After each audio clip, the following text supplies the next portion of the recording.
नमस्कार प्रिय छात्रों, आज के वीडियो में आपका फिर से स्वागत है। इससे पहले हम आपको माहेश्वर सूत्र के विषय में बताए हैं। आज आपको संधि के विषय में बताने जा रहे हैं। संधि का मतलब होता है मेल या जोड़। मेल कहिए या जोड़, मतलब जब दो या दो से अधिक वर्ण एक साथ मिलते हैं तो संधि बनती है। वर्ण मतलब अक्षर, दो या दो से अधिक अक्षर एक साथ जब मिलते हैं तो संधि बनती है। इस प्रकार संधि की परिभाषा बनती है कि दो या दो से अधिक वर्णों के मेल को संधि कहते हैं। संधि तीन प्रकार की होती है। नंबर 1 स्वर संधि, नंबर 2 व्यंजन संधि और नंबर 3 विसर्ग संधि। हिंदी वर्णमाला में दो तरह के वर्ण पाए जाते हैं, एक स्वर और दूसरा होता है व्यंजन। स्वर वर्ण उस वर्ण को कहते हैं जिसका प्रयोग हम व्यंजन वर्ण की मात्रा के लिए करते हैं। मतलब स्वर वर्ण उस वर्ण को कहते हैं जिसको हम व्यंजन वर्णों के मात्रा के रूप में प्रयोग करते हैं, जैसे अ, आ, ई, उ इत्यादि है। व्यंजन वर्ण जो एक वह वर्ण होता है जिसको हम बिना स्वर अ की सहायता के उच्चारित नहीं कर सकते हैं, जैसे क, ख, ग, घ इत्यादि। दूसरा जैसे स्वर संधि। स्वर संधि मतलब स्वर के साथ स्वर के मिलने से जो विकार उत्पन्न होता है उसे स्वर संधि कहते हैं। या इसको दूसरे शब्दों में कह सकते हैं कि स्वर के साथ स्वर के मिलने की प्रक्रिया को स्वर संधि कहते हैं। जैसे इति धन, आदि, बराबर, इत्यादि। इति धन, आदि। इति में ई है, ती में ई है, ई के बाद आ रहा है।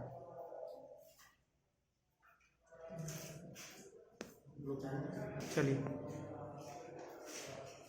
अब यहाँ इति में ई है, ई स्वर है, ई के बाद आ स्वर आया है, तो ई और आ दोनों मिलने के बाद यह ई य में कम बदल गया, तो अब ये बन गया इत धन य धन आदि। अब यहाँ तो वर्ण के नीचे हलंत है, मतलब ये स्वर विहीन है जिसका मान आधा होता है, जैसे आधा क, आधा त, आधा प। यह य के नीचे भी हलंत है, इसका भी मान स्वर विहीन मतलब आधा है। तो यहाँ यह आ करके इस य पे आ की मात्रा बन जाएगा और इसको स्वर बना देगा, तो अब ये बन जाएगा इत्यादि। उसी तरह से दूसरा उदाहरण जैसे है, इसमें विद्या, धन, आलय। विद्या में आ है, आ के बाद फिर आ स्वर ही आ रहा है। अब ये दोनों आ स्वर और ये आ स्वर दोनों मिलकर के आ बन जाएगा। इस तरह यह बन जाएगा विद्यालय। अब व्यंजन संधि। व्यंजन संधि मतलब व्यंजन के साथ स्वर या व्यंजन के मिलने से जो विकार उत्पन्न होता है उसे व्यंजन संधि कहते हैं। या दूसरे शब्दों में इसको कह सकते हैं कि स्वर या व्यंजन के साथ दूसरे शब्दों में व्यंजन के साथ स्वर या व्यंजन के मिलने की प्रक्रिया को व्यंजन संधि कहते हैं। जैसे वाक, धन, ईस। यह क के नीचे हलंत लगा है, इसमें से स्वर निकला हुआ है, मतलब यह शुद्ध व्यंजन वर्ण है। और इसके बाद यह स्वर ई आया हुआ है। वाक और ईस दोनों जब एक साथ मिलेगा तो झलाम जसवंते सूत्र से यह वागीस बनेगा। उसी तरह दूसरा है, जैसे सत धन जन। सत धन जन, सत में तो व्यंजन है, इस व्यंजन के बाद फिर दूसरा व्यंजन वर्ण जो आया हुआ है। अच्युत संधि यानी स्तोस्नाचु सूत्र से इस तो वर्ग का चवर्ग होकर के यह सज्जन बन जाएगा।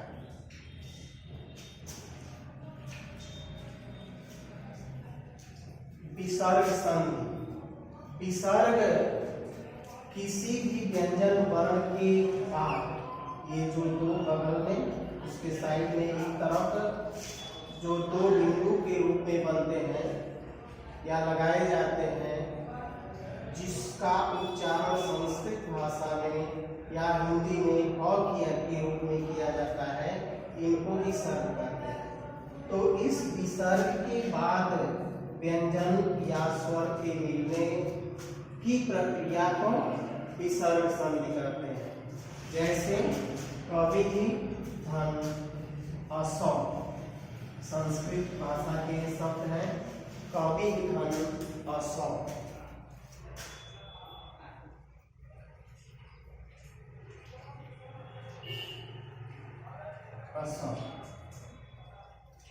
इसमें एक सूत्र आता है जिसको विसर्जनीय से सूत्र कहते हैं। मतलब यह जो विसर्ग है, इस विसर्ग का विसर्जनीय से विसर्ग कर देते हैं। ये कवि धन, ये कवि धन असौ हो गया। इसके बाद सस जुसोरु सूत्र यानी रुत्व संधि से इस विसर्ग का रू करते हैं और रू के ऊ का लोप होकर के र से बच जाता है। रू का ऊ होता है और इसके ऊ का लोप होकर के र शेष बच जाता है। अब ये बन जाता है कविरस।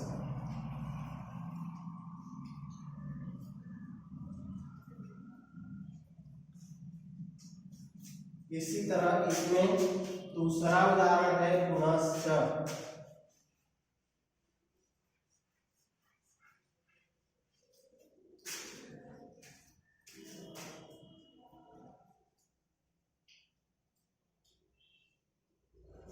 पुनः धन च, वही ससजुसोरु सूत्र से विसर्ग का ये विसर्जनीय से सूत्र से विसर्ग का स कर देंगे।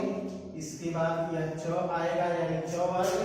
अच्युत संधि स्तोस्नाचु सूत्र से इस स का ये बड़ा स के रूप में बदल देंगे, ये बन जाएगा पुनश्च। अब हाँ, ये जो तीनों संधि है, स्वर संधि, व्यंजन संधि और विसर्ग संधि, इनके भी अपने आप में कुछ अलग अलग भेद होते हैं। तो पहले आपको स्वर संधि के भेद के विषय में बताएंगे। तो स्वर संधि के 7 भेद होते हैं, जिसमें पहला होता है यह संधि, दूसरा गो संधि, तीसरा वृद्धि संधि, चौथा दीर्घ संधि, पांचवा अयादि संधि, छठा पूर्व रूप संधि और सातवां पर रूप संधि। अब ये जो 7 अलग अलग संधि बन रही हैं, इनके भी अलग अलग नियम और अलग अलग सूत्र होते हैं, जिनको अगले वीडियो में बताया जाएगा। इतना आप लोग तैयार कर लीजिएगा। इसको अपनी कॉपी पर लिख करके विद्यालय की वेबसाइट पर सेंड कर